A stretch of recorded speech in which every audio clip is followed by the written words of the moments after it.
Hello ನಮಸ್ತೆ ಎಲ್ರಿಗೂ welcome back ನನ್ನ ಚಾನಲ್ಗೆ. ಎಲ್ಲರೂ ಹೇಗಿದ್ದೀರಾ? ಇವತ್ತು ನಿಮ್ಮೆಲ್ಲರ ಮೋಸ್ಟ್ ರಿಕ್ವೆಸ್ಟೆಡ್ ಟಾಪಿಕ್. ತುಂಬ ಜನ ಈವನ್ ಬಿಫೋರ್ ನನ್ನ ಪ್ರೆಗ್ನೆನ್ಸಿ ನ್ಯೂಸ್ ಅನೌನ್ಸ್ ಮಾಡೋಕ್ಕೆ ಮುಂಚೆನೂ ನನ್ನ ಫಸ್ಟ್ ಪ್ರೆಗ್ನೆನ್ಸಿ ಸ್ಟೋರಿ ಶೇರ್ ಮಾಡಿ ಅಂತೆಲ್ಲನೂ ಹೇಳಿದ್ರಿ. ಹಾಗಾಗಿ first pregnancy second pregnancy announce ಮಾಡ್ಬಿಡೋಣ. ಅದಾದಮೇಲೆ ಪ್ರೆಗ್ನೆನ್ಸಿ ಸ್ಟೋರಿ ಹೇಗಿತ್ತು, ನಂದು ಡೆಲಿವರಿ ಎಲ್ಲ ಹೇಗಾಯಿತು ಆ ವಿಷಯದ ಬಗ್ಗೆ ಮಾತಾಡೋಣ ಅಂತ ಹೇಳಿ ಇವತ್ತು ಈ ವಿಡಿಯೋ ಮಾಡ್ತಾ ಇದ್ದೀನಿ. ತುಂಬ ಜನ ಕೇಳಿದ್ರಿ, ತುಂಬ ಜನಕ್ಕೆ ಇಂಟ್ರೆಸ್ಟ್ ಇತ್ತು. ಮತ್ತು ನಾರ್ಮಲ್ ಡೆಲಿವರಿ ಬಗ್ಗೆ, ನಂದು ನಾರ್ಮಲ್ ಡೆಲಿವರಿನೋ ಸಿ ಸೆಕ್ಷನೋ ಎಲ್ಲಾದ್ರ ಬಗ್ಗೆ ಕ್ವೆಶನ್ಸ್ ಕೇಳಿದ್ರಿ. ಸೊ ನಿಮ್ಮೆಲ್ಲ ಕ್ವೆಶನ್ಸ್ಗೂ ಈ ಪ್ರೆಗ್ನೆನ್ಸಿ ರಿಲೇಟೆಡ್ ನಾನು ಇವತ್ತು ಆನ್ಸರ್ ಮಾಡ್ತಾ ಇದ್ದೀನಿ. ತಾಯ್ತನ ಅನ್ನೋದು ಅಥವಾ ನಾನು ತಾಯಿ ಆಗ್ತಿದ್ದೀನಿ ಅನ್ನೋ ಒಂದು ಭಾವನೆನೇ ಪ್ರತಿಯೊಂದು ಹೆಣ್ಮಕ್ಳಿಗೂ ಒಂದು ಖುಷಿ ತಂದ್ಕೊಡೋ ಅಂಥ ವಿಷಯ. ನಾನಂತೂ ನನ್ನ ಪ್ರೆಗ್ನೆನ್ಸಿನ ಫಸ್ಟ್ ಪ್ರೆಗ್ನೆನ್ಸಿನ ತುಂಬಾ ಇಷ್ಟಪಟ್ಟೆ. ಮತ್ತು ಯಾವಾಗ ಮತ್ತೊಂದು ಮಗು ಇರ್ತೀನಿ ಅನ್ನೋಷ್ಟು ನಾನು ಸಮನ್ವಿ ಡೆಲಿವರಿ ಆದಮೇಲೆ ಕುತ್ಕೊಂಡು ಹತ್ತಿದ್ದೀನಿ, ಅಯ್ಯೋ ಪ್ರೆಗ್ನೆನ್ಸಿ ಆಗೋಯ್ತು, ಎಷ್ಟು ಚೆನ್ನಾಗಿತ್ತು ಆ ಫೇಸು, ನನಗೆ ಇನ್ನೊಂದು ಮಗು ಬೇಕು ಬೇಗ ಅಂತೆಲ್ಲನೂ ನಾವು ಹಾಸ್ಪಿಟ್ಲಲ್ಲೇ ಕುತ್ಕೊಂಡು ಮಾತಾಡಿದ್ವಿ, ನಾನು ಜಾನು ಇಬ್ರು. ಸೊ ನಾನು ಪ್ರೆಗ್ನೆನ್ಸಿ ಜರ್ನಿನ ತುಂಬಾ ಇಷ್ಟಪಟ್ಟಿದ್ದೀನಿ, ತುಂಬಾ ಎಂಜಾಯ್ ಮಾಡಿದ್ದೀನಿ. ನಾಟ್ ದಟ್ ನನಗೆ ಯಾವುದು ನೋವು, ಮಾಮೂಲಿ ಪ್ರೆಗ್ನೆನ್ಸಿಲಿ ಆಗೋ ಕೆಲವು ಸಂಕಷ್ಟಗಳು ಇದ್ದೇ ಇರುತ್ತೆ, ಅದೆಲ್ಲ ಮುಂದೆ ಹೋಗ್ತಾ ಶೇರ್ ಮಾಡ್ತೀನಿ. ಬಟ್ ಅದರ್ವೈಸ್ ಪ್ರೆಗ್ನೆನ್ಸಿ ಅನ್ನೋದು ಒಂದು ತುಂಬ ಸುಂದರವಾದ ಒಂದು ಅನುಭವ, ಒಂದು ತುಂಬ ಸುಂದರವಾದ ಒಂದು ಕ್ಷಣಗಳು. ಹೆಣ್ಮಕ್ಳಿಗೆ ಮಾತ್ರ, ಅದು ತಾಯಿ ಆಗೋ ಹೆಣ್ಮಕ್ಳಿಗೆ ಮಾತ್ರ ಒಂದು ಸಿಗೋವಂಥ ಸೌಭಾಗ್ಯ ಇದು. ಆ ಒಂದು ಬ್ಯೂಟಿಫುಲ್ ಜರ್ನಿನ ಇವತ್ತು ನಾನು ನಿಮ್ಮೆಲ್ಲರ ಜೊತೆ ಹಂಚ್ಕೊಳ್ತಾ ಇದ್ದೀನಿ. ಸೊ ಮೊದಲನೇದಾಗಿ ನನ್ನ ಮೊದಲನೇ ಪ್ರೆಗ್ನೆನ್ಸಿ 2019 ನಾನು ಕನ್ಸೀವ್ ಆಗಿದೆ. It was A plan pregnancy. So plan ಮಾಡಿ ತಕ್ಷಣವೇ ದೇವರು ನಮಗೆ ರಿಸಲ್ಟ್ ಕೊಟ್ಬಿಟ್ಟಿದ್ದ. ಸೊ ಫಸ್ಟ್ 7 ವೀಕ್ ಪ್ರೆಗ್ನೆನ್ಸಿನಲ್ಲಿ ಇಮಿಡಿಯೇಟಾಗಿ ರಿಸಲ್ಟ್ ಬಂತು. ಆ್ಯಕ್ಚುಲಿ ಅದು ಕೂಡ ತುಂಬ ಒಂಥರ, ಅವಳು 7 ವೀಕ್ ಪ್ರೆಗ್ನೆನ್ಸಿಲೂ ಕೂಡ ಸ್ವಲ್ಪ ಆಟಾಡಿಸಿನೇ ನನಗೆ ಪ್ರೆಗ್ನೆನ್ಸಿ ಕನ್ಫರ್ಮ್ ಆಯಿತು. ಸೊ ಮೊದಲನೇ ಪ್ರೆಗ್ನೆನ್ಸಿ ಅಲ್ವಾ, ಸೊ ನಮ್ಗೆ ಅಷ್ಟಾಗಿ ಗೊತ್ತಿರಲ್ಲ. ಆ ಟೆಸ್ಟ್ ಕಿಟ್ಟಲ್ಲಿ ಟೆಸ್ಟ್ ಮಾಡ್ಬೇಕಾದ್ರೆ 1 ವೀಕು ಪೀರಿಯಡ್ ಸ್ಕಿಪ್ ಆದಮೇಲೆ ಮಾಡಬೇಕು ಅಂತ ಹೇಳ್ತಾರೆ. ನಮಗೆಲ್ಲ ಸ್ವಲ್ಪ ಆ ಥರನೇ ಜಾಸ್ತಿ ಮೊದಲನೇ ಪ್ರೆಗ್ನೆನ್ಸಿ ಕೂಡ ಆಗಿರೋದ್ರಿಂದ. ಸೊ ನಾನೇನು ಮಾಡಿದೆ, ಪೀರಿಯಡ್ ಸ್ಕಿಪ್ ಆಗಿ 4th ಡೇನೇ ನಾನು ಟೆಸ್ಟ್ ಮಾಡಿಕೊಂಡೆ. ಸೊ ಟೆಸ್ಟ್ ಮಾಡಿದಾಗ ಫಸ್ಟು ಒಂದೇ ಪಿಂಕ್ ಲೈನ್ ಬಂದಿದ್ದು. ಆ್ಯಕ್ಚುಲಿ 2 ಪಿಂಕ್ ಲೈನ್ ಬಂದರೆ ಅಲ್ವಾ ಕನ್ಫರ್ಮೇಷನ್ ಅಂತ ಹೇಳ್ತಾರೆ. ಸೊ ಫಸ್ಟ್ ಪಿಂಕ್ ಲೈನ್ ಬಂತು ಡಾರ್ಕ್ ಆಗಿ, ಸೆಕೆಂಡ್ ಒನ್ ಬರಲೇ ಇಲ್ಲ. ಸೊ ನಾನು ಅಂದ್ಕೊಂಡೆ ಓಕೆ ಫೈನ್, ಈ ಸಲ ಮೋಸ್ಟ್ಲಿ ಬಂದಿಲ್ಲ ಅನಿಸುತ್ತೆ, ಇಟ್ಸ್ ಓಕೆ ಅಂತ ಒಂದು ಸ್ವಲ್ಪ ಬೇಜಾರು ಆಗೇ ಆಗುತ್ತೆ. ಆದ್ರೇನು ಪರವಾಗಿಲ್ಲ, ಮುಂದಿನ ಸಲ ಟ್ರೈ ಮಾಡೋಣ ಅಂತ ಅಂದ್ಕೊಂಡೆ ಸುಮ್ಮನೆ ಆಗಿಬಿಟ್ಟೆ. ಒಂದು 5 ನಿಮಿಷದ ನಂತರ ಮತ್ತೆ ಹೋಗಿ ಅದನ್ನು ಡಿಸ್ಕಾರ್ಡ್ ಮಾಡೋಣ ಅಂತ ಹೇಳಿ ಆ ಪ್ರೆಗ್ನೆನ್ಸಿ ಕಿಟ್ನ ನಾನು ತೊಗೊಂಡು ನೋಡಿದಾಗ ತುಂಬ ಲೈಟಾಗಿ ಒಂದು ಪಿಂಕ್ ಲೈನ್ ಬಂದಿತ್ತು. ಓ ಮೈ ಗಾಡ್, ಆ ಕ್ಷಣ ಎಷ್ಟು ಖುಷಿಯಾಗಿರುತ್ತೆ. ಆ ಸಂಭ್ರಮನ ಏನು ಹೇಳ್ತಾರೆ, ಅದನ್ನು ಅನುಭವಿಸೋದಕ್ಕೆ ಮಾತ್ರ ಗೊತ್ತಾಗುತ್ತೆ. ಸೊ ತುಂಬಾ ಖುಷಿ ಆಯಿತು. ಸೊ ಜಾನು ಮಲಗಿದ ಅವಾಗಿನ್ನು ನಾನು ಹೋಗಿ ಎಬ್ಸಿ ಈ ಥರ ಕನ್ಫರ್ಮ್ ಆಯಿತು ಅಂತ ಹೇಳಿ ಇಬ್ರಿಗೂ ತುಂಬಾ ಖುಷಿ ಆಯಿತು. ಸೊ ಆ ಎಕ್ಸ್ಪೀರಿಯನ್ಸ್ ಹೇಗಿರುತ್ತೆ ಅಂತ ಮೊದಲನೇ ಸಲ ತಾಯಿ ಆಗೋರಿಗೆ ತುಂಬ ಚೆನ್ನಾಗಿ ಗೊತ್ತಿರುತ್ತೆ. ಆ ಎಕ್ಸ್ಪೆಕ್ಟಿಂಗ್ ಮದರ್ಸ್ಗೆ ಅದು ಗೊತ್ತಾಗುತ್ತೆ ಎಷ್ಟು ಚೆಂದ ಇರುತ್ತೆ ಅನುಭವ ಅಂತ ಹೇಳಿ. ಅದಾದಮೇಲೆ ನಂದು ಫಸ್ಟ್ ಟ್ರೈಮಿಸ್ಟರಲ್ಲಿ ನನಗೆ ಮಾರ್ನಿಂಗ್ ಸಿಕ್ನೆಸ್ ಇರೋದು, ಬೆಳಗ್ಗೆ ಹೊತ್ತು ವಾಮಿಟಿಂಗ್ಸ್ ಆಗೋದು, ನೀರು ಕುಡಿದ್ರೇನು ವಾಮಿಟಿಂಗ್ಸ್ ಆಗೋದು.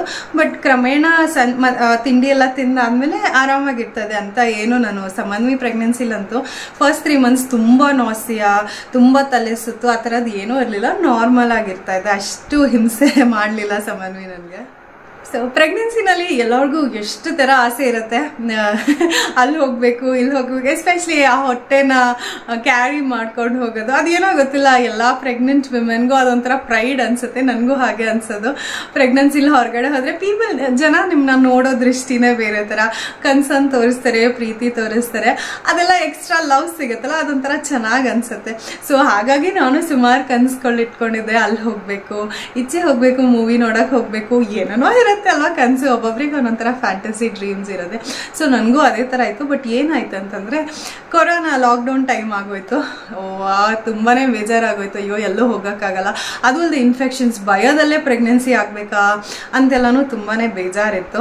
ಬಟ್ 4th ಮಂತಿಂದ ಇನ್ನೊಂದು ಏನು ಖುಷಿ ಅಂದರೆ, through the whole pregnancy journey, ಅಂದರೆ ಸೆಕೆಂಡ್ ಟ್ರೈಮಿಸ್ಟರಿಂದ ಹಿಡಿದು ಮಗು ಆದಮೇಲೂ ಕೂಡ ಜಾನು ನನ್ನ ಜೊತೆಲೇ ಇರ್ತಾ ಇದ್ದ. ಯಾಕಂತಂದರೆ ವರ್ಕ್ ಫ್ರಮ್ ಹೋಮ್ ಇರೋದಲ್ವ. ಸೊ ಪ್ರತಿಯೊಂದಕ್ಕೂ ಜಾನು ನನ್ನ ಜೊತೆಲೇ ಮನೇಲೇ ಇರ್ತಾ ಇದ್ದ. ಸೊ ನನ್ನ ಪ್ರೆಗ್ನೆನ್ಸಿ ಜರ್ನಿನ ನಾನು ಸಿಕ್ಕಾಪಟ್ಟೆ ಎಂಜಾಯ್ ಮಾಡಿದ್ದೀನಿ, ಸಿಕ್ಕಾಪಟ್ಟೆ ಕೆಲಸ ಮಾಡಿದ್ದೀನಿ, ತುಂಬ ಅಡುಗೆಗಳನ್ನ ಮಾಡಿದ್ದೀನಿ. ಸ್ಪೆಷಲಿ ಸೆಕೆಂಡ್ ಟ್ರೈಮಿಸ್ಟರ್ ಆದಮೇಲಿಂದ ಮನೇಲೇ ಇರೋದ್ರಿಂದ ಎಲ್ಲೂ ಹೋಗಬೇಕಾಗಿಲ್ಲ, ಮನೇಲಿ ಕೆಲಸ ಮಾಡೋಕ್ಕೆ ಹೆಲ್ಪ್ ಮಾಡೋಕ್ಕೂ ಯಾರೂ ಬರ್ತಾ ಇರಲಿಲ್ಲ. ಸೊ ಪ್ರತಿ ಕೆಲಸನೂ ನಾನು ಜಾನುನೇ ಶೇರ್ ಮಾಡ್ಕೊಂಡು ಮಾಡ್ತಾಯಿದ್ವಿ. ಮತ್ತು ಏನಾದ್ರು ತಿನ್ನಬೇಕು ಅನ್ಸಿದ್ರೆ, ಏನಾದ್ರು ಮಾಡಬೇಕು ಅನ್ಸಿದ್ರೆ ನಾನೇ ಮಾಡ್ತಾಯಿದ್ದೆ. ಪ್ರತಿಯೊಂದನ್ನು ಕುಕ್ ಮಾಡಿ ತಿಂದಿದ್ದೀನಿ. ಸೊ ನಮ್ಮ ಮನೇಲೆಲ್ಲ ರೇಗ್ಸೋರು, ನಿನ್ನ ಮಗು ಏನು ಹೊಟ್ಟೆಲಿ ಇರ್ಬೇಕಾದ್ರೆ ಅಡುಗೆ ಕಲ್ತ್ಕೊಂಡು ಬಂದ್ಬಿಡತ್ತೇನೋ ಅಂತ ಹೇಳಿ ಅಷ್ಟು ಥರ ಅಡುಗೆ ಮಾಡ್ಕೊಂಡು ತಿಂದಿದ್ದೀನಿ. ನನಗೆ ಏನೇನು ತಿನ್ನಬೇಕು ಅಂತ ಅನಿಸುತ್ತೋ ಅದನ್ನೆಲ್ಲ ಮನೇಲೇ ಮಾಡ್ಕೊಂಡು ತಿಂದಿದ್ದೀನಿ. ಮತ್ತು ಸೆಕೆಂಡ್ ಟ್ರೈಮಿಸ್ಟರಲ್ಲಿ ಸ್ಕ್ಯಾನ್ಸು ಚೆಕಪ್ಗೆಲ್ಲ ನನಗೆ ಹೋಗೋಕ್ಕೆ ಆಗಲಿಲ್ಲ. At the end of 5th month, almost 6th month ಆಗಿದ್ದಾಗ ಸ್ವಲ್ಪ ಲಾಕ್ಡೌನ್ ಸ್ವಲ್ಪ ಸಡಿಲ ಆಗಿತ್ತು. ಆವಾಗ ನಾನು ಡಾಕ್ಟರ್ ಕನ್ಸಲ್ಟೇಷನ್ಗೆ ಹೋಗಿದ್ದೆ. ಬಟ್ ಡಾಕ್ಟರ್ ನನಗೆ ಬೈದರು, ಅಟ್ಲೀಸ್ಟ್ ವಿಡಿಯೋ ಕನ್ಸಲ್ಟೇಷನ್ ತಗೋಬೇಕಾಯಿತು, ಅನಾಮಲಿ ಸ್ಕ್ಯಾನ್ ಎಲ್ಲ ನೀವು ಸ್ಕಿಪ್ ಮಾಡಬಾರ್ದಿತ್ತು ಅಂತ ಹೇಳಿ ಬೈದು. ಮತ್ತು 6th ಮಂತಲ್ಲಿ ಸ್ಕ್ಯಾನ್ ಎಲ್ಲ ಮಾಡಿಸಿದ್ರು, ಮಗು ಎಲ್ಲ ಆರಾಮಾಗಿತ್ತು. ಸೊ ಸ್ವಲ್ಪ ರಿಲೀಫ್ ಆಯಿತು. ಅದಾದಮೇಲೆ ಬ್ಲಡ್ ಟೆಸ್ಟ್ ಅದು ಇದು ಎಲ್ಲ ಇರುತ್ತೆ ಪ್ರೆಗ್ನೆನ್ಸಿನಲ್ಲಿ. ಅದ್ರ ಬಗ್ಗೆ ಬೇಕು ಅಂತಂದರೆ ನಿಮಗೆ ರಿಕ್ವೆಸ್ಟ್ ಮಾಡಿದ್ರೆ ಅಥವಾ ನಿಮ್ಗೆ ತಿಳ್ಕೊಬೇಕು ಅಂತಂದರೆ ನೆಕ್ಸ್ಟ್ ವಿಡಿಯೋಗಳಲ್ಲಿ ಅದ್ರ ಬಗ್ಗೆ ಅಪ್ಡೇಟ್ ಮಾಡ್ತೀನಿ. ಇವತ್ತು ಜಸ್ಟ್ ನನ್ನ ಜರ್ನಿ ಬಗ್ಗೆ ಮಾತ್ರ ಶೇರ್ ಮಾಡ್ತಾ ಇದ್ದೀನಿ.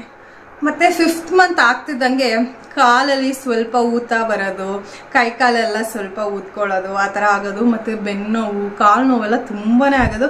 ಆ್ಯಂಡ್ ಅಷ್ಟು ಗೊತ್ತಾಗ್ತಿರ್ಲಿಲ್ಲ ಬೆಳಗಿನ ಸಮಯದಲ್ಲಿ, ಬಿಕಾಸ್ ಜಾಸ್ತಿ ಕೆಲಸ ಮಾಡ್ತಾಯಿದ್ದೆ ನಾನು ಅವಾಗ. ಆ್ಯಂಡ್ ಯಾವಾಗಲೂ ಆಕ್ಯುಪೈಡ್ ಆಗಿರ್ತಾ ಇದ್ದೆ, ಸುಮ್ಮನೆ ಕುತ್ಕೊಳ್ಳೋದು ಅಷ್ಟಾಗೇನು ಮಾಡ್ತಾ ಇರಲಿಲ್ಲ. ಬಟ್ ಅವಾಗ ಏನಂತಂದರೆ ಇನ್ನೊಂದು ಮಗುನ ನೋಡ್ಕೊಳ್ಬೇಕು ಅನ್ನೋ ಒಂದು ಜವಾಬ್ದಾರಿ ಇರಲಿಲ್ಲ ಇವಾಗಿರೋ ಥರ.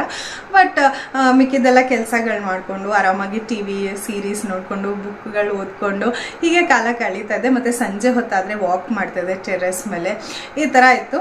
ಬಟ್ ಕಾಲು ನೋವು ಅಂತ ತುಂಬ ಇರೋದು, ನಂಗೆ ಕಾಲೆಲ್ಲ ಊತ ಬಂದುಬಿಡೋದು. ಜಾನು ರಾತ್ರಿ ಆದರೆ ಕಾಲು ಮಸಾಜ್ ಮಾಡೋದು, ಕೈ ಕಾಲೆಲ್ಲ ಒತ್ಕೊಡೋದು, ಆ ಥರ ಎಲ್ಲ ಮಾಡ್ತಿದ್ದ. ಸೊ ವೆರಿ ಸಪೋರ್ಟಿವ್ ಹಸ್ಬೆಂಡ್ ಕೂಡ ತುಂಬಾ ಇದು ಮುಖ್ಯ ಆಗುತ್ತೆ. ಮನೇಲಿರೋರು ಪ್ರೆಗ್ನೆಂಟ್ ಲೇಡೀಸ್ಗೆ ತುಂಬ ಸಪೋರ್ಟ್ ಮಾಡೋದು ಇಂಪಾರ್ಟೆಂಟ್ ಆಗುತ್ತೆ. ರೆಸ್ಟ್ ಮಾಡಿ ಅಂತ ಹೇಳೋದೇನು ಬೇಕಿಲ್ಲ ಪ್ರೆಗ್ನೆಂಟ್ ಲೇಡೀಸ್ಗೆ. ಇನ್ಫ್ಯಾಕ್ಟ್ ಪ್ರೆಗ್ನೆಂಟ್ ಇರೋರು ರೆಸ್ಟ್ ಮಾಡ್ದಿರೋದೇ ಒಳ್ಳೆಯದು. ಸ್ವಲ್ಪ ರೆಸ್ಟ್ ಬೇಕಾಗುತ್ತೆ, ಬಟ್ ಹಾಗಂತ ಫುಲ್ ಡೇ ರೆಸ್ಟ್ ಮಾಡ್ಕೊಂಡಿರೋದ್ರಿಂದ ಸ್ವಲ್ಪ ಪ್ರಾಬ್ಲಮ್, ನಾರ್ಮಲ್ ಡೆಲಿವರಿ ಆಗೋದಾಗಿರ್ಬೋದು, ಆ ಥರದ್ದೆಲ್ಲ ಸ್ವಲ್ಪ ಪ್ರಾಬ್ಲಮೇ ಆಗುತ್ತೆ. ಅಂದರೆ ನನ್ನ ಎಕ್ಸ್ಪೀರಿಯನ್ಸ್ ಪ್ರಕಾರ ಹೇಳ್ತಾ ಇದ್ದೀನಿ. ಡಾಕ್ಟ್ರು ನಿಮಗೆ ಬೆಡ್ ರೆಸ್ಟು ಆ ಥರ ಎಲ್ಲ ಹೇಳಿದೆ, ಆಬ್ವಿಯಸ್ಲಿ ನೀವು ರೆಸ್ಟ್ ತಗೊಳ್ಳೇಬೇಕಾಗತ್ತೆ. ಬಟ್ ಅದರ್ವೈಸ್ ನೀವು ನಾರ್ಮಲ್ ಆಗಿದ್ದೀರಾ, ಏನೂ ತೊಂದರೆ ಇಲ್ಲ. ಸ್ವಲ್ಪ ಸುಸ್ತು, ಸ್ವಲ್ಪ ಕಾಲು ನೋವು, ಸ್ವಲ್ಪ ಸೊಂಟ ನೋವು ಇದ್ದೇ ಇರುತ್ತೆ ಪ್ರತಿಯೊಬ್ಬರಿಗೂ. ಅದೆಲ್ಲ ಕೆಲಸ ಮಾಡ್ಕೊಳ್ತಾ ಅಥವಾ ಯಾವುದೋ ಒಂದು ಕೆಲಸದಲ್ಲಿ ಎಂಗೇಜ್ ಆಗಿದ್ರೆ ಅದೆಲ್ಲ ಅಷ್ಟು ಗೊತ್ತಾಗೋದಿಲ್ಲ. ಮತ್ತು ಥಾಟ್ಸ್ ಕೂಡ ಕ್ಲಿಯರ್ ಆಗಿರುತ್ತೆ ಅಂತ ನನ್ನ ಭಾವನೆ. ಸೊ ಸೆಕೆಂಡ್ ಟ್ರೈಮಿಸ್ಟರ್ ಕೂಡ ಅದೇ ಥರ ಆಯಿತು. ಮತ್ತು ಥರ್ಡ್ ಟ್ರೈಮಿಸ್ಟರ್ಗೆ ಬಂದಾಗ ನಮ್ಮ ಮನೇಲಿ ಹೇಳಿದ್ರು ತುಂಬ ಜನ, 7th ಮಂತಲ್ಲೇ ಸೀಮಂತ ಮಾಡ್ಕೊಂಡ್ಬಿಡು, 9th ಮಂತ್ವರೆಗೂ ವೆಯ್ಟ್ ಮಾಡಬೇಡ ಅಂತ ನಮ್ಮಮ್ಮ ಎಲ್ಲ ಹೇಳೋರು. ಆದರೆ ನನಗೆ 9th ಮಂತಲ್ಲೇ ಹೊಟ್ಟೆ 7th ಮಂತಲ್ಲಿ, ಎಸ್ಪೆಷಲಿ ಫಸ್ಟ್ ಪ್ರೆಗ್ನೆನ್ಸಿನಲ್ಲಿ ತುಂಬ ಜಾಸ್ತಿ ಇರಲ್ಲ. ಬಟ್ ನೀವು ಫೋಟೋಸ್ ಎಲ್ಲ ತೆಗೆದುಕೊಳ್ಬೇಕಂದ್ರೆ ಅಥವಾ ಇದು ಮಾಡ್ಕೋಬೇಕಂದ್ರೆ 9th ಮಂತ್ ಆದರೆ ಚೆನ್ನಾಗಿರುತ್ತೆ, 9ನೇ ತಿಂಗಳಲ್ಲಿ ಮಾಡ್ಕೊಂಡ್ರೆ ಚೆನ್ನಾಗಿರುತ್ತೆ ಅಂತ ಅದೇನೋ ನನಗೆ ಮನಸ್ಸಲ್ಲಿ ತುಂಬ ಆಯಿತು. ಸರಿ 9ನೇ ತಿಂಗಳವರೆಗೂ ಕಾಯೋಣ ಅಂತ ಹೇಳಿ ಕಾಯ್ತಿದ್ವಿ. ಆ್ಯಂಡ್ ಅವಾಗೆಲ್ಲ ಮನೆಗೂ ಯಾರು ಬರೋ ಹಾಗಿರಲಿಲ್ಲ, ಮತ್ತು ಹೋಗೋ ಆಗಿರಲಿಲ್ಲ, ಯಾರನ್ನೂ ಕರೆಯೋ ಹಾಗೂ ಇರಲಿಲ್ಲ. 7th ಮಂತಲ್ಲಿ ಸ್ವಲ್ಪ ಲಾಕ್ಡೌನ್ ಸ್ಟ್ರಿಕ್ಟಾಗೇ ಇತ್ತು. ಹಾಗಾಗಿ 9th ಮಂತ್ವರೆಗೂ ವೇಟ್ ಮಾಡಿದರೆ ಅಟ್ಲೀಸ್ಟ್ ನನ್ನ ಕ್ಲೋಸ್ ಸರ್ಕಲ್ ರಿಲೇಟಿವ್ಸ್, ನಮ್ಮ ಕಸಿನ್ಸ್ ಆಗಿರ್ಬೋದು, ನಮ್ಮ ಚಿಕ್ಕಮ್ಮ ಆಗಿರ್ಬೋದು, ನನ್ನ ಕೋ ಸಿಸ್ಟರ್ಸ್ ಆಗಿರ್ಬೋದು, ನಮ್ಮ ಅತ್ತೆ ಮಾವ ಆಗಿರ್ಬೋದು, ಅವರೆಲ್ಲನೂ ಬರೋದಕ್ಕಾಗತ್ತೆ, ಚೆನ್ನಾಗಿರುತ್ತೆ ಬಂದರೆ ಅನ್ನೋ ಒಂದು ಮೈಂಡ್ ಸೆಟ್ ಇರ್ತಾಯಿತ್ತು. ಎಲ್ಲರೂ ಇದ್ದರೆ ಅಟ್ಲೀಸ್ಟ್ ಒಂದು ಕ್ಲೋಸ್ ಫ್ಯಾಮಿಲಿ ಸರ್ಕಲ್ ಇದ್ರೇನು ಚೆನ್ನಾಗಿರುತ್ತೆ ಅಂತ ಒಂದು ಆಸೆ ಇತ್ತು. ಅದಕ್ಕೋಸ್ಕರ 9th ಮಂತ್ವರೆಗೂ ವೇಟ್ ಮಾಡ್ತಿದ್ದೆ. ಆದರೆ 9th ಮಂತಲ್ಲಿ ಏನಾಗೋಯ್ತು ಅಂದರೆ 8th ಮಂತ್ ಇದ್ದಾಗ ಲಾಕ್ಡೌನ್ ಫ್ರೀ ಮಾಡಿಬಿಟ್ಟಿದ್ರು, ಸ್ವಲ್ಪ ಸೆಡಿಲ್ ಆಯಿತು, ಓಡಾಡ್ಬೋದು ಹಾಗೆಲ್ಲ ಇತ್ತು. ಮತ್ತು 9th ಫಸ್ಟ್ ವೀಕಲ್ಲಿ ಏನಾಗೋಯ್ತು, ಮತ್ತೆ ಲಾಕ್ಡೌನ್ ಹಾಕ್ಬಿಟ್ರು. ಅಯ್ಯೋ ನನಗೆ ತುಂಬ ಬೇಜಾರಾಯಿತು. ಫಸ್ಟ್ ವೀಕಲ್ಲೇ ಮಾಡ್ಕೊಂಬಿಟ್ರೆ ಸ್ವಲ್ಪ ಸೇಫ್ ಅಂತ ಹೇಳಿ. ಆದ್ರೇನು 9th ಮಂತಲ್ಲಿ 2nd ವೀಕ್ವರೆಗೂ ಲಾಕ್ಡೌನ್ ಇತ್ತು. ಸರಿ 3rd ವೀಕ್ ಆಫ್ 9th ಮಂತಲ್ಲಿ ಮಾಡ್ಕೊಂಬಿಡೋಣ, ಏನಾರು ಆಗಲಿ ಯಾರು ಬರಲಿ ಬಿಡಲಿ ಅಂತ ಹೇಳಿ ಎಲ್ಲ ಡಿಸೈಡ್ ಮಾಡಿದ್ವಿ. ಅಷ್ಟೊತ್ತಿಗೆ ಲಾಕ್ಡೌನು ತೆಗೆದ್ಬಿಟ್ರು. ಸರಿ ಮನೆಯಲ್ಲೇ ಎನಿವೇಸ್ ಮನೆಯಲ್ಲೇ ಮಾಡ್ಕೋಬೋದಿತ್ತು. ಒಂದು 15-20 ಜನ ಅಥವಾ 30 ಜನ ನಮ್ಮ ಕ್ಲೋಸ್ ಫ್ಯಾಮಿಲಿ ಸರ್ಕಲ್ ಮಾತ್ರ ಕರೆದು ಮಾಡ್ಕೊಳ್ಳೋಣ ಅಂತ ಹೇಳಿ ಎಲ್ಲ ಡಿಸೈಡ್ ಮಾಡಿ ಎಲ್ಲ ಅರೇಂಜ್ಮೆಂಟ್ಸ್ ಕೂಡ ಮಾಡ್ಕೊಳ್ತಾ ಇದ್ರು ಮನೆಯಲ್ಲೇ ಮಾಡೋದಕ್ಕೆ. ನಮ್ಮಮ್ಮ, ನಮ್ಮ ಚಿಕ್ಕಮ್ಮ ಎಲ್ಲ ಬಂದು ಉಂಡೆ, ನಂಗೆ ಬೇಕಾಗಿರೋ ಇಷ್ಟ ಇರೋ ಸ್ವೀಟ್ಗಳೆಲ್ಲ ಮಾಡಿಸಿದ್ರು. ಅದಾದಮೇಲೆ 9th ಮಂತ್ ಚೆಕಪ್ ಇರುತ್ತಲ್ವ, ಸೊ 9th ಮಂತ್ ಚೆಕಪ್ಗೆ ಅಂತ ನಾನು ಹೋಗಿದ್ದೆ.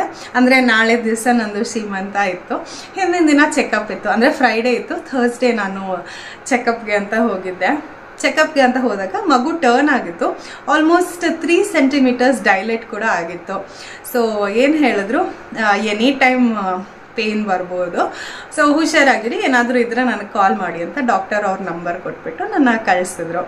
ಸೊ ಮನೆಗೆ ಬಂದೆ, ಅವತ್ತೆಲ್ಲ ಒಂಥರ ಬೇರೆ ಥರ ಫೀಲಿಂಗು, ಅದೇನೋ ಗೊತ್ತಿಲ್ಲ, ಮೂಡ್ ಸ್ವಿಂಗು ಏನೋ ಗೊತ್ತಿಲ್ಲ, ಮನಸ್ಸು ಒಂಥರ ಡಿಫ್ರೆಂಟ್ ಅಷ್ಟು ಖುಷಿಯಲ್ಲೂ ಇರಲಿಲ್ಲ, ಅಷ್ಟು ಇದಾಗೂ ಇರಲಿಲ್ಲ, ಏನೋ ಒಂಥರ ಇರಿಟೇಷನಲ್ಲಿತ್ತು.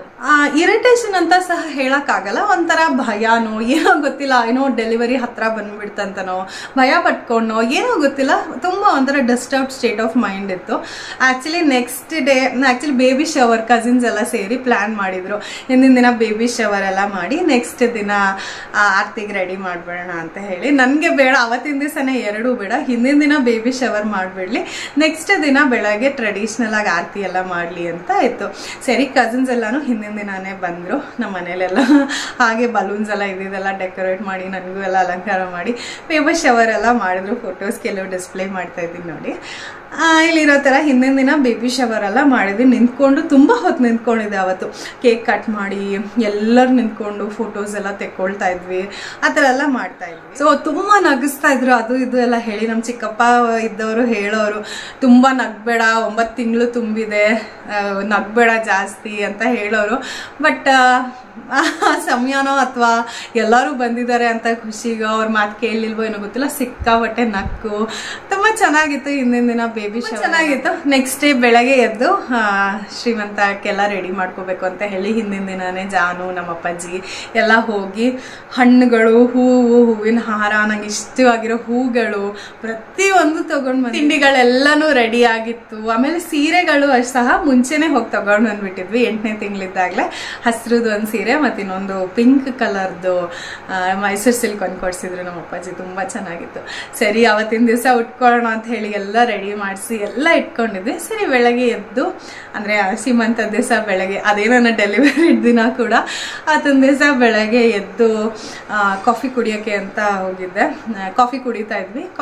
ಬೆಳಗ್ಗೆ ಎದ್ದು ಬಾತ್ರೂಮ್ಗೆ ಹೋಗಿದ್ದಾಗ ಎಷ್ಟೊತ್ತಾದ್ರೂ ವಾಟರ್ ಬ್ರೇಕ್ ಆಗಿತ್ತು ಅನ್ಸುತ್ತೆ, ನನಗೆ ಅಷ್ಟು ಗೊತ್ತಾಗಲಿಲ್ಲ. ಸರಿ, ಹೋಗಿ ಬಾತ್ರೂಮ್ ಎಲ್ಲ ಮುಗಿಸ್ಕೊಂಡು ಕೆಳಗೆ ಬಂದು ಕಾಫಿ ಎಲ್ಲ ಕುಡಿತಿರ್ಬೇಕಾದ್ರೆ ನನಗೆ ತುಂಬ ವೆಟ್ನೆಸ್ ಫೀಲ್ ಆಗ್ತಾ. ಆಮೇಲೆ ಜಾನು ಹತ್ರ ಹೇಳ್ದೆ, ಈಗ ಈ ಥರ ಹೋದಾಗ ಯೂರಿನ್ ಮಾಡ್ತಾ ಇದ್ದಾಗ ಅಥವಾ ಯೂರಿನೇಟ್ ಮಾಡ್ತಿರ್ಬೇಕಾದ್ರೆ ನನಗೆ ಸ್ಟಾಪ್ ಆಗ್ತಾನೆ ಇಲ್ಲ, ವಾಟರ್ ಬ್ರೇಕ್ ಆಗಿದೆ ಅನಿಸುತ್ತೆ ಅಂತ ನನಗೆ ಡೌಟ್ ಆಯಿತು. ಸರಿ, ಇಮಿಡಿಯೇಟಾಗಿ ನಾನು ಕನ್ಸಲ್ಟ್ ಮಾಡ್ತಿದ್ದೆ ಡಾಕ್ಟರ್ ಕಾಲ್ ಮಾಡಿದೆ. So then she said mostly water break ಆಗಿದೆ ಅನಿಸುತ್ತೆ, ಇಮಿಡಿಯೇಟಾಗಿ ಹಾಸ್ಪಿಟಲ್ ಬಂದುಬಿಡಿ ಅಂತ ಅಂದರು. ಸೊ ನನಗೆ ಡೌಟಲ್ಲೇ ಕೇಳಿದೆ, ನನಗೆ ಶ್ರೀಮಂತ ಮಾಡ್ಕೋಬೇಕು ಅಂತ ಎಷ್ಟು ಆಸೆ ಇತ್ತು ಗೊತ್ತಾ, ನಂಗೆ ಜೋರಾಗಿ ಗ್ರ್ಯಾಂಡಾಗಿ ತುಂಬ ಚೆನ್ನಾಗಿ ಮಾಡ್ಕೋಬೇಕು ಅಂತ ಆಸೆ ಇತ್ತು. ಜಾನು ಹತ್ರ ಯಾವಾಗಲೂ ಹೇಳ್ತಾ ಇದ್ದೆ, ಜಾನು ಪ್ಲೀಸ್ ನಂಗೆ ಹಿಂಗೆ ಮಾಡಬೇಕು ಹಂಗೆ ಮಾಡಬೇಕು ಅಂತೆಲ್ಲನೂ. ಅದೇನೋ ತುಂಬ ಆಸೆನೂ ಇಟ್ಕೊಳ್ಬಾರ್ದು ಅಂತ ಅನಿಸುತ್ತೆ ಕೆಲವು ಸಲ. ಅವತ್ತಿನ ದಿನ ಬೆಳಗ್ಗೆನೇ ವಾಟರ್ ಬ್ರೇಕ್ ಡೌನ್ ಆಗಿದ್ದರಿಂದ ನಾನು ಡಾಕ್ಟರ್ ಕಾಲ್ ಮಾಡಿದ ತಕ್ಷಣ ಇಮಿಡಿಯೇಟ್ ಅಡ್ಮಿಟ್ ಆಗೋ ಥರನ ಅಂತಲೇ ಕೇಳಿದೆ. ಹೌದಮ್ಮ, ವಾಟರ್ ಬ್ರೇಕ್ ಆಗಿರಬಹುದು ಮೋಸ್ಟ್ಲಿ, ಎಲ್ಲ ರೆಡಿ ಮಾಡ್ಕೊಂಡು ಬಂದುಬಿಡಿ, ಅಡ್ಮಿಟ್ ಆಗಬೇಕಾಗಬಹುದು ಅಂತ ಅಂದರು. ಸೊ ಆದ್ರೂ ಎಲ್ಲರಿಗೂ ಮನೆಯವ್ರಿಗೆಲ್ಲ ಹೇಳಿದೆ ಈ ಥರ ಎಲ್ಲ ಅಂತಲೂ. ನಮ್ಮ ಅತ್ತೆಯವರೆಲ್ಲನೂ ಬಂದರು ಅಷ್ಟೊತ್ತಿಗೆ, ಏನೋ ಹೆದರ್ಕೋಬೇಡ, ಮೋಸ್ಟ್ಲಿ ಇವತ್ತು ಡೆಲಿವರಿ ಆಗುತ್ತೆ ಅಂತೆಲ್ಲನೂ ಧೈರ್ಯ ಕೊಟ್ಟರು. ಆದ್ರೂ ಬಿಡಲಿಲ್ಲ, ಎಲ್ಲ ರೆಡಿ ಮಾಡ್ಕೊಂಡಿದ್ವಲ್ಲ ಅಂತ. ನಾನು ಸೀರೆ ಎಲ್ಲ ಉಟ್ಕೊಂಡಿಲ್ಲ, ಗ್ರೀನ್ ಕಲರ್ ಒಂದು ಚೂಡಿದಾರ್ ಹೊಲಿಸ್ಕೊಂಡಿದ್ದು, ತುಂಬ ಆಸೆ ನಂಗೆ, ಪ್ಯಾರೆಟ್ ಗ್ರೀನ್ ಕಲರು. ಅದೇ ಚೂಡಿದಾರಲ್ಲಿ ಕೂರಿಸ್ಬಿಟ್ಟು ಅರಿಶಿನ ಕುಂಕುಮ ಎಲ್ಲ ಇಟ್ಟು ತವ್ರ ಮನೆ ಹುಡುಗರೆ ಅಂತೆಲ್ಲ ಕೊಟ್ಟು ಆರತಿ ಮಾಡಿ, ಆಮೇಲೆ 2 ಬಳೆ ಹಾಕಿದ್ರು ಮನೆಯವರು ಹಸ್ಬೆಂಡ್ ಎಲ್ಲ ಸೇರಿ, 1 ಬಳೆಗಳು ಹಾಕಿದ್ರು.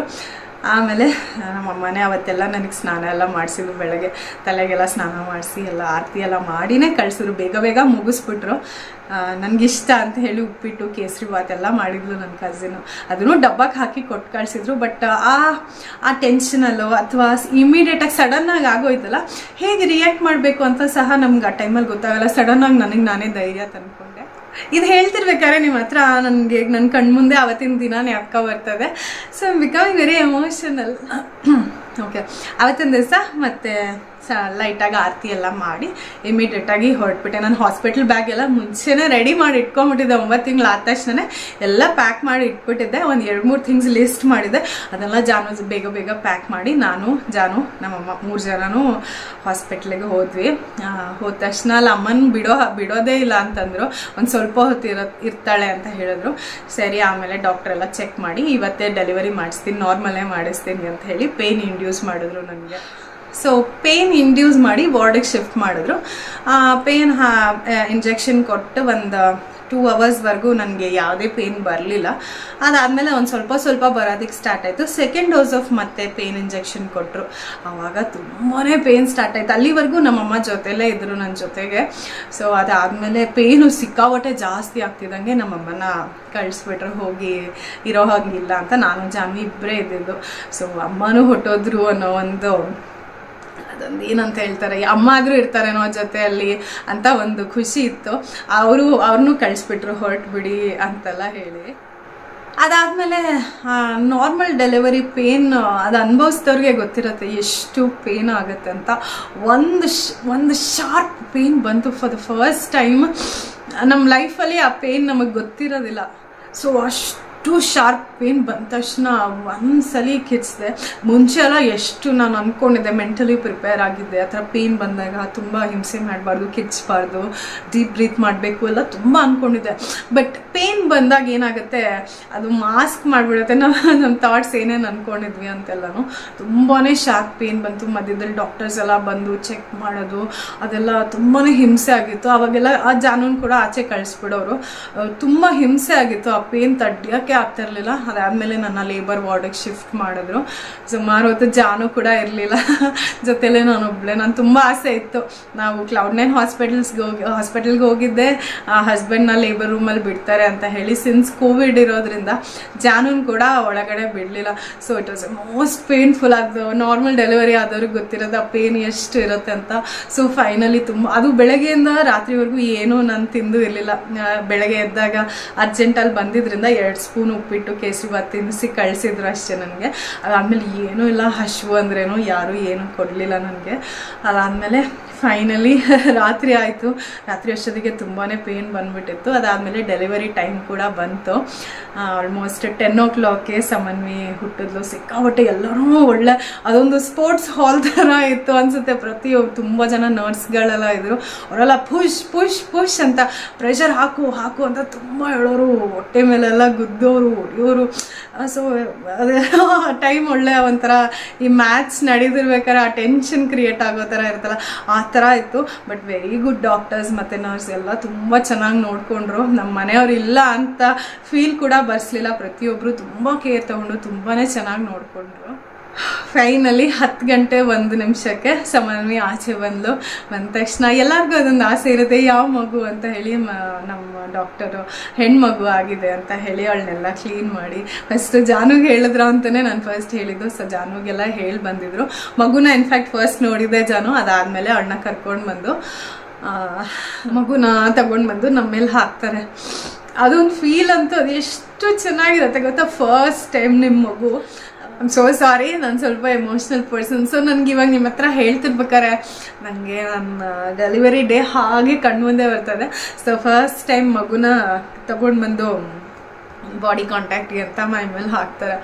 ಓ ಮೈ ಗಾಡ್, ಅದೆಷ್ಟು ಒಂದು ಬ್ಯೂಟಿಫುಲ್ ಫೀಲಿಂಗ್ ಗೊತ್ತಾ. ಸಮನ್ವಿ ಅದು ಬಾಯಲ್ಲಿ ಜಲ್ಲು, ಅದೊಂದು ಪುಟ್ಟ ಕಣ್ಗಳು ಅವಳು ನೋಡ್ತಿದ್ದಂಗೆ ಅಷ್ಟು ಖುಷಿ ಆಯಿತು. ಡಾಕ್ಟ್ರ್ ಕೈ ಇಟ್ಕೊಂಡು ಥ್ಯಾಂಕ್ ಯು ಅಂತ ಹೇಳಿದ್ದು ತುಂಬ ಜ್ಞಾಪಕ ಇದೆ ನನಗೆ. ಸೊ ಫಸ್ಟ್ ಟೈಮ್ ಮದರ್ಸ್ ಆಗೋರಿಗೆ ಅದೊಂದು ಬ್ಲಿಸ್ ಅಂತ ಅನಿಸುತ್ತೆ. ಸೊ ಮಗುನ ನೋಡಿದ ತಕ್ಷಣ ಎಲ್ಲ ಮರ್ತೋಯ್ತು, ತುಂಬ ಖುಷಿ ಆಯಿತು. ಆಮೇಲೆ ಸ್ವಲ್ಪ ಹೊತ್ತಾದಮೇಲೆ ನಮಗೆ ಬಿಸಿಯಾಗಿ ಹಾರ್ಲಿಕ್ಸ್ ಎಲ್ಲ ಕೊಟ್ಟರು. ಸೊ ಅದೊಂದು ಪೇನ್ ಇರುತ್ತೆ ಇದಾದಮೇಲೆ. ಸೊ ಅದಕ್ಕೆಲ್ಲ ಇಂಜೆಕ್ಷನು ಅದು ಇದೆಲ್ಲ ಕೊಟ್ಟು ನಮ್ಮನ್ನು ಕೆಳಗೆ ವಾರ್ಡಿಗೆ ಶಿಫ್ಟ್ ಮಾಡಿದ್ರು. So hole night since Samanvi ರಾತ್ರಿ ಹುಟ್ಟಿರೋದ್ರಿಂದ ಸ್ವಲ್ಪ ನೈಟ್ ಬೇಬಿನೇ ಆಗಿದ್ಲು, ರಾತ್ರಿನೇ ಜಾಸ್ತಿ ಎಚ್ಚರ ಇರೋದು ಆ ಥರ ಎಲ್ಲ ಮಾಡ್ತಿದ್ಲು. ಮತ್ತೆ ಅಲ್ಲಿ ನಮಗೆ ಹಾಸ್ಪಿಟ್ಲಲ್ಲಿ ಮಗುನ ನೋಡ್ಕೊಳಕ್ ಸಹಿತ ಪೇರೆಂಟ್ಸ್ನಾಗ್ಲಿ ಯಾರನ್ನೂ ಬಿಟ್ಟಿಲ್ಲ. ಆ ಟೈಮಲ್ಲಿ ಮಗುನ್ ಕೂಡ ನಮ್ಮ ಮನೆಯವ್ರು ಯಾರು ನೋಡಿರ್ಲಿಲ್ಲ. ಫೋಟೋ ತೆಗ್ದು ಕಳಿಸಿದ್ವಿ, ಫೋಟೋಲೇ ಎಲ್ಲ ನೋಡ್ಕೊಂಡಿದ್ದು. ಮಧ್ಯದಲ್ಲಿ ನೆಕ್ಸ್ಟ್ ಡೇ ಒಂದ್ಸಲಿ ಜಾನು ಆಚೆ ಹೋಗಿ ನಮ್ಮಮ್ಮ ಒಳಗೆ ಬಂದಿದ್ದು, ಆ ಥರ ಮಾಡಿದ್ರು. ಅಷ್ಟು ಬಿಟ್ರೆ ನಮ್ಮ ಮನೆಯಿಂದ ಹಾಸ್ಪಿಟ್ಲಿಂದ ಮನೆಗೆ ಹೋದ್ಮೇಲೆ ಪ್ರತಿಯೊಬ್ರು ಮಗುನ ನೋಡಿದ್ದು. ಸೊ ತುಂಬಾ ಕಷ್ಟ ಆಯ್ತು ಆಕ್ಚುಲಿ. ಆ ಟೈಮಲ್ಲಿ ಮಗುನ ಎತ್ಕೊಳಕ್ ಸಹಿತ ಬರ್ತಾ ಇರ್ಲಿಲ್ಲ, ಅದೇನು ಪುಟ್ಟ ಮಗು ಬೇರೆ. ಅಂಡ್ ಅದೇ ನಾನು ಯಾವತ್ತು ಅದುವರೆಗೂ ಪುಟ್ಟ ಮಗುನ ಎತ್ಕೊಂಡು ಅಭ್ಯಾಸ ಇರಲಿಲ್ಲ, ಹಾಲು ಕುಡ್ಸೋಕ್ಕೆ ಅದೆಲ್ಲ ತುಂಬಾನೇ ಕಷ್ಟ ಆಗ್ತಾ ಇತ್ತು. ಬಟ್ ಅಲ್ಲಿ ನರ್ಸ್ ಎಲ್ಲ ತುಂಬಾನೇ, ಸಿಸ್ಟರ್ಸ್ ಎಸ್ಪೆಷಲಿ ತುಂಬಾನೇ ಚೆನ್ನಾಗಿ ನೋಡ್ಕೊಂಡ್ರು. ಪ್ರತಿ ಒಂದಕ್ಕೆ ಕರೆದ್ರೇನು, ಡೈಪರ್ ಹಾಕೋದ್ರಿಂದ ಹಿಡಿದು ಫೀಡಿಂಗ್ ಮಾಡೋದ್ರಿಂದ ಹಿಡಿದು ಪ್ರತಿ ಒಂದಕ್ಕೂ ಬಂದು ಹೆಲ್ಪ್ ಮಾಡಿ ತುಂಬಾನೇ ಸಹಾಯ ಮಾಡಿದ್ರು. So I am very happy. ನನಗೆ ಆ ಹಾಸ್ಪಿಟ್ಲಲ್ಲಿ ಅಷ್ಟು ಸಪೋರ್ಟ್ ಮಾಡಿದ್ರು ಅಂತ. ಪೇರೆಂಟ್ಸ್ ಇಲ್ಲ ಅಂದರೆ ಮನೆಯವ್ರು ಇಲ್ಲ ಅನ್ನೋ ಒಂದು ಫೀಲ್ ಅಷ್ಟಾಗಿ ತರಿಸ್ಲಿಲ್ಲ, ಹೆಲ್ಪ್ ಮಾಡಿದ್ರು. ಬಟ್ ಆದರೂ ಇರತ್ತೆ ನಮಗೆ ಮನೆಯವ್ರು ಇಲ್ವಲ್ಲ ಅಂತ ಹೇಳಿ. ಆಮೇಲೆ ಸಮನ್ವಿಗೆ ಜಾಂಡೀಸ್ ಎಲ್ಲ ಇತ್ತು. ಸೊ ಅದು ಫೋಟೋ ಥೆರಪಿ ಎಲ್ಲ ಕೊಟ್ಟಿದ್ರು, ಸರಿ ಹೋಯ್ತು. ಸೊ ಯಾವಾಗ ಮನೆಗೆ ಹೋಗ್ತಾ ಇದ್ವಿ ಅಂತ ಕಾಯ್ತಾ ಇದ್ವಿ. ಆ 2 ದಿನ ಹಾಸ್ಪಿಟ್ಲಲ್ಲಿ ರಾತ್ರಿ ಇಡೀ ನಾನು ಜಾನು ಕೂತ್ಕೊಂಡು ಮಾತಾಡ್ತಿದ್ವಿ. ಅಯ್ಯೋ, ನಾನು 10 ದಿನ ಹಾಸ್ಪಿಟ್ಲಲ್ಲಿ ಕೂತ್ಕೊಂಡು ಅಯ್ಯೋ ಜಾನು ಅಷ್ಟು ಆಸೆ ಇತ್ತು, ಜಾನು ಮಾಡ್ಕೊಂಡ್ಲೇ ಇಲ್ವಲ್ಲ ಚೀಮಂತನ ಅಂತ. ಜಾನು ಹೇಳ್ತಿದ್ದ, ಪರವಾಗಿಲ್ಲ ಬಿಡು, ಮಗು ಆಯ್ತಲ್ಲ ಆರೋಗ್ಯವಾಗಿ, ಸೊ ಓಕೆ ಸೆಕೆಂಡ್ ಬೇಬಿಗೆ ನಿಂಗೆ ಗ್ರ್ಯಾಂಡಾಗಿ ಮಾಡ್ತೀನಿ ಅಂತೆಲ್ಲ ಹೇಳ್ತಾ ಇದ್ದ. ಸೊ ಇವತ್ತು ಅದು ಆದಾಗಿಂದನೂ ಇವತ್ತಿನವರೆಗೂ ಅವನು ಅದನ್ನೇ ಹೇಳ್ತಾ ಇರ್ತಾನೆ, ಬೇಜಾರು ಮಾಡ್ಕೋಬೇಡ. ಶುಕ್ರವಾರ ದಿನ ಆ್ಯಕ್ಚುಲಿ ಸಮನ್ವಿ ನನಗೆ ಹುಟ್ಟಿದ್ದು, ಶುಕ್ರವಾರ ಹೆಣ್ಮಗು ಬಂದಿದೆ. ಖುಷಿ, ನನಗೆ ತುಂಬ ಖುಷಿ ಆಯಿತು. ಆ್ಯಕ್ಚುಲಿ ನನಗೆ ವರಮಹಾಲಕ್ಷ್ಮಿ ದಿನ ಆದರೆ ಹೆಣ್ಮಗು ಆಗಲಿ ಅಂತ ಅಂದ್ಕೊಂಡಿದ್ದು. ವರಮಹಾಲಕ್ಷ್ಮಿಗೆ 1 ವಾರ ಮುಂಚೆನೇ ಸಮನ್ವಿ ಬಂದ್ಬಿಟ್ಲು. 1 ವಾರಕ್ಕೆ ಮುಂಚೆ ಸಮನ್ವಿ ಹುಟ್ಟಿದ್ದು ವರಮಹಾಲಕ್ಷ್ಮಿ ದಿನಾನೇ. ಸೊ ಶುಕ್ರವಾರ ಹುಟ್ಟಿದ್ದು, ಹೆಣ್ಮಗು ಹುಟ್ಟಿದ್ದಾಳೆ ಅನ್ನೋದು ತುಂಬಾ ಖುಷಿ ಆಯಿತು ನಮಗೆ. ಅದು ಖುಷಿ ಪಡು, ಅದು ಆಬ್ವಿಯಸ್ಲಿ ಖುಷಿ ಇದ್ದೇ ಇತ್ತು ನನಗೆ. ಸೊ ಖುಷಿ ಆಯಿತು. ಜಾನು ಕೂಡ ಹೆಣ್ಮಗು ಆಗಿರೋದು, ಅವ್ನಿಗೆ ಇನ್ನೂ ಖುಷಿ ಆಯಿತು. ಖುಷಿ ಪಡು, ಶುಕ್ರವಾರ ದಿನ ಲಕ್ಷ್ಮಿ ಮನೆಗೆ ಬಂದಿದ್ದಾಳೆ, ಪರವಾಗಿಲ್ಲ, ಮುಂದಿನ ಸಲ ನಿನಗೆ ಖಂಡಿತ ಜೋರಾಗಿ ಮಾಡ್ತೀನಿ, ಗ್ರ್ಯಾಂಡಾಗಿ ಮಾಡ್ಕೊಳ್ಳೋಣ, ಅದ್ರ ಬಗ್ಗೆ ತಲೆ ಕೆಡಿಸ್ಕೋಬೇಡ ಅಂತ ಹೇಳಿ ಸಮಾಧಾನ ಮಾಡಿ.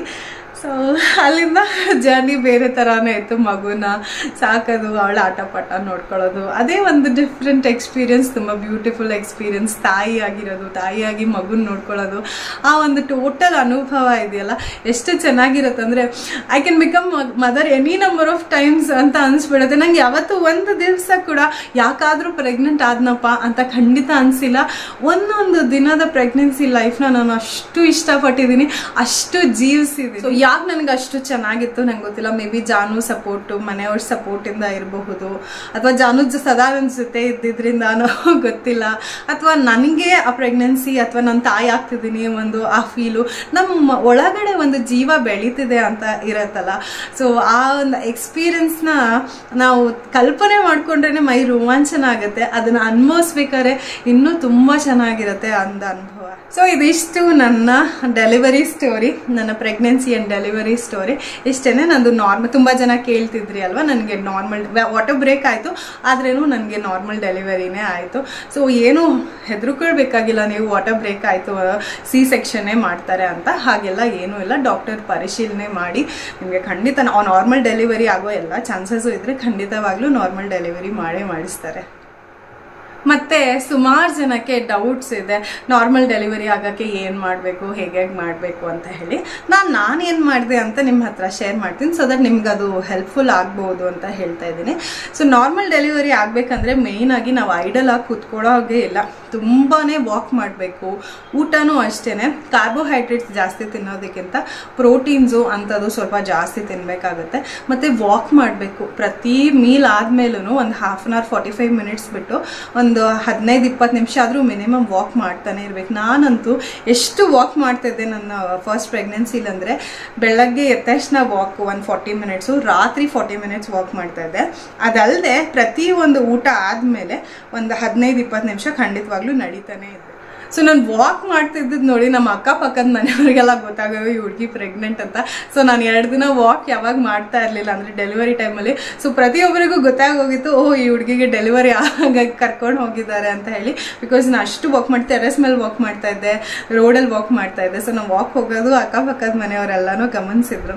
ಸೊ ಅವರು ಕಾಯ್ತಾ ಇದ್ರು ನನಗೆ ಯಾವ ಮಗು ಆಗಿದೆ ಅಂತ ತಿಳ್ಕೊಳ್ಳೋದಕ್ಕೆ. ಸೊ ವಾಕ್ ಮಾಡೋದು ತುಂಬ ಇಂಪಾರ್ಟೆಂಟು. ಮನೇಲಿ ಕೂಡ ತುಂಬಾ ಆದಷ್ಟು ಕೆಲಸ ಮಾಡಿ, ನಾನು ಹೇಳ್ತಾ ಇರೋದು ಪ್ರತಿಯೊಂದು ಕೆಲಸ ಮಾಡಿ ಅಂತಲೂ ಹೇಳ್ತಾ ಇಲ್ಲ, ನಿಮ್ಮ ಕೈಯಲ್ಲಿ ಆಗುವಷ್ಟು ಕೆಲಸ ಮಾಡಿ. ಸುಮ್ಮನೆ ಐಡಲ್ ಆಗಿ ಕುತ್ಕೊಂಡಿರೋದು ಬೇಡ ಅನ್ನೋದಷ್ಟೇ ನನ್ನ ಎಕ್ಸ್ಪೀರಿಯನ್ಸಲ್ಲಿ ನಾನು ಕಂಡ್ಕೊಂಡಿದ್ದು. ಫಸ್ಟ್ ಪ್ರೆಗ್ನೆನ್ಸಿನಲ್ಲಿ ನಾನು ತುಂಬ ಕೆಲಸ ಮಾಡಿದ್ದೀನಿ ಆ್ಯಂಡ್ ವಾಕ್ ಕೂಡ ತುಂಬ ಮಾಡಿದ್ದೀನಿ. ಅದು ನನಗೆ ಡೆಲಿವರಿ ಆಗೋಕ್ಕೆ ತುಂಬ ಸಹಾಯ ಆಯಿತು. ಮತ್ತು ಆದಷ್ಟು ಗ್ರೀನ್ ವೆಜಿಟೇಬಲ್ಸು ಮತ್ತು ಹಣ್ಣುಗಳು, ದಾಳಂಬರಿ ಮತ್ತು ಕಿತ್ತಲೆ ಹಣ್ಣು, ಈ ಥರ ಹಣ್ಣುಗಳನ್ನ ತುಂಬ ತಗೊಳ್ಳೋದು ತುಂಬ ಸಹಾಯ ಆಗುತ್ತೆ. ಜಾನು ಒಂದು ಪ್ರತಿದಿನ ಬೆಳಗ್ಗೆ ಹೊತ್ತು ಆರೆಂಜ್ ಜ್ಯೂಸ್, ಅಂದರೆ ಮಿಡ್ ಮಾರ್ನಿಂಗ್ ಟೈಮಲ್ಲಿ ಆರೆಂಜ್ ಜ್ಯೂಸ್ ಮಾಡಿ ಕೊಡ್ತಾ ಇದ್ದ. ಮತ್ತು ಅದಾದಮೇಲೆ ಸಂಜೆ ಹೊತ್ತಲ್ಲಿ ಪೊಮೊಗ್ರಾನೆಟ್, ಸಂಜೆ ಹೊತ್ತಂದರೆ 4 ಗಂಟೆ ಹೊತ್ತಲ್ಲಿ ಪೊಮೊಗ್ರಾನೆಟ್ ಜ್ಯೂಸ್ ಅಂತೂ ಖಂಡಿತ ಪ್ರತಿದಿನ ತಪ್ಪದಂಗೆ ಮಾಡಿ ಕೊಡ್ತಾ ಇದ್ದ. ಅದೇ ನಾನು ಇವಾಗ ಆಡ್ಕೋತಾ ಇದ್ದೀನಿ. ಜಾನು ಫಸ್ಟ್ ಪ್ರೆಗ್ನೆನ್ಸಿಲಿ ಅದೆಲ್ಲ ಮಾಡ್ತಾ ಇದ್ದೆ, ಇವಾಗ ಒಂದು ದಿವಸನೂ ಜ್ಯೂಸ್ ಮಾಡಿಕೊಟ್ಟಿಲ್ಲ ಅಂತ ಹೇಳಿ. ಆಗ ಸಿಚುವೇಶನ್ಸ್ ಬೇರೆ ಇತ್ತು, ಕೊರೋನಾ, ವರ್ಕ್ ಫ್ರಮ್ ಹೋಮ್ ಇರ್ತಾ ಇತ್ತು, ಜಾನು ಮನೇಲೇ ಇರ್ತಾ ಇದ್ದ. I miss those days. ಅವಾಗೆಲ್ಲ ಬೈಕೊಳ್ತಾ ಇದ್ದೆ, ಎಲ್ಲೂ ಹೋಗೋಕ್ಕಾಗ್ತಿಲ್ಲ, ಮನೇಲೇ ಇರಬೇಕು ಅಂತ ಬೇಜಾರು ಮಾಡ್ಕೊಳ್ತಿದ್ದೆ.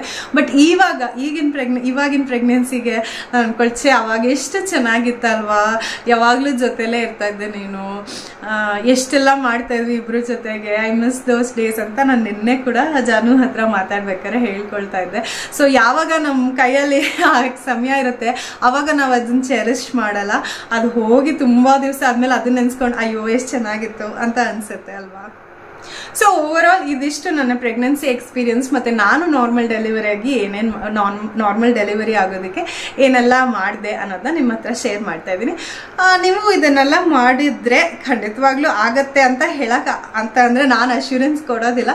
ಬಟ್ ಇದೆಲ್ಲ ಮಾಡಿದ್ರೆ ಖಂಡಿತವಾಗ್ಲೂ ವರ್ಕೌಟ್ ಆಗುತ್ತೆ ನಿಮಗೆ.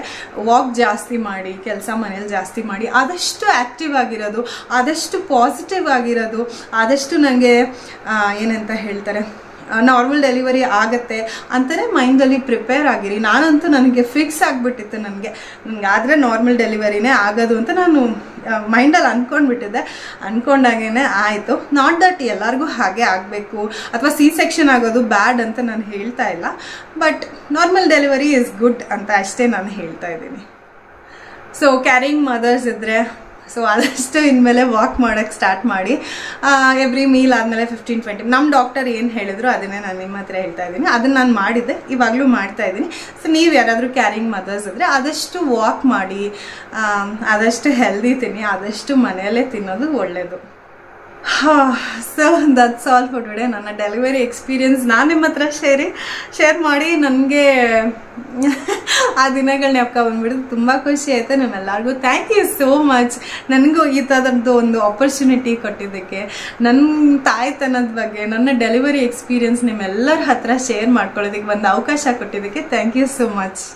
ಹೀಗೆ ನಿಮ್ಮ ಸಪೋರ್ಟ್ ಸದಾ ನನ್ನ ಜೊತೆ ಇರಲಿ. ಮತ್ತೊಂದು ರಿಕ್ವೆಸ್ಟ್, ನಿಮಗೆ ಜಾಸ್ತಿ ಪ್ರೆಗ್ನೆನ್ಸಿ ರಿಲೇಟೆಡ್ ವಿಡಿಯೋಸ್ ಬೇಕಾಗುತ್ತಾ ಅಥವಾ ಡೈಲಿ ಬ್ಲಾಗ್ಸ್ ಬೇಕಾಗುತ್ತಾ ಅಥವಾ ಎರಡೂ ಇರಲಿ, ನಾ ಏನು ಬೇಕು ಅಂತ ಹೇಳಿ ನನಗೆ ಕಮೆಂಟ್ಸಲ್ಲಿ ತಿಳಿಸಿದ್ರೆ ನನಗೆ ಫ್ಯೂಚರಲ್ಲಿ ವಿಡಿಯೋಸ್ ಮಾಡೋದಕ್ಕೆ ತುಂಬಾ ಸಹಾಯ ಆಗುತ್ತೆ.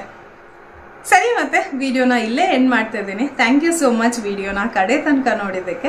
ಹೀಗೆ ನಿಮ್ಮ ಸಪೋರ್ಟ್ ಸದಾ ನನ್ನ ಜೊತೆ ಇರಲಿ. ಆ್ಯಂಡ್ ಮತ್ತೇನಾದರೂ ಡೌಟ್ಸ್ ಇದ್ದರೆ ನಿಮಗೆ ಕಮೆಂಟ್ ಸೆಕ್ಷನಲ್ಲಿ ಪೋಸ್ಟ್ ಮಾಡಿ. ನನಗೆ ತಿಳಿದ ಮಟ್ಟಕ್ಕೆ ನನ್ನ ನಾಲೆಜಿಗೆ ಬರೋ ಥರ ಇದ್ದರೆ ಅಥವಾ ನನಗೆ ಎಕ್ಸ್ಪೀರಿಯನ್ಸಿಗೆ ಬಂದಿದ್ರೆ ಅದನ್ನು ಖಂಡಿತ ನಿಮ್ಮೆಲ್ಲರ ಜೊತೆ ಶೇರ್ ಮಾಡ್ಕೊಳ್ತೀನಿ, ಆಯಿತಾ? ಸರಿ, ಮತ್ತೆ ಸಿಗ್ತೀನಿ ನನ್ನ ಮುಂದಿನ ವಿಡಿಯೋನಲ್ಲಿ. Okay, until then take care, bye ಬಾಯ್.